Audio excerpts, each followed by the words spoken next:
ឱកាសការងារជាង1000កន្លែងពីរោងចក្រផលិតស្បែកជើង Phufong Cambodia Zoo ដែលមានទីតាំងក្នុងសង្កាត់ស្ពានថ្មខណ្ឌដង្កោរាជធានីភ្នំពេញ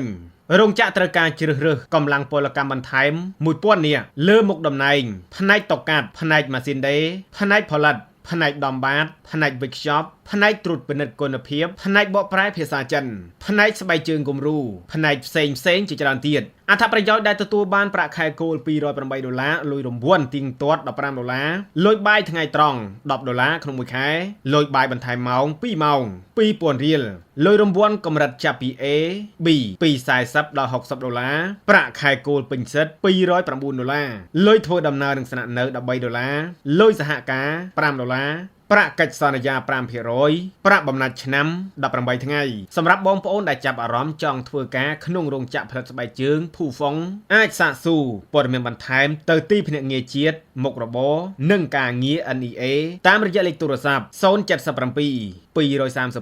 378សាកសួរបានក្នុងម៉ោងធ្វើការសូមคลิกស្វែងតនបាទបងប្អូនដែលកំពុងស្វែងរកការងារធ្វើឱកាសការងារជាង1000កន្លែងពីរោងចក្រផលិតស្បែកជើង Phufong ទីតាំងអាគារជីភូមិគោកលឹកសង្កាត់ស្ពានថ្មខណ្ឌដង្កោរាជធានីភ្នំពេញបានទទួលឱកាសការងារនេះផង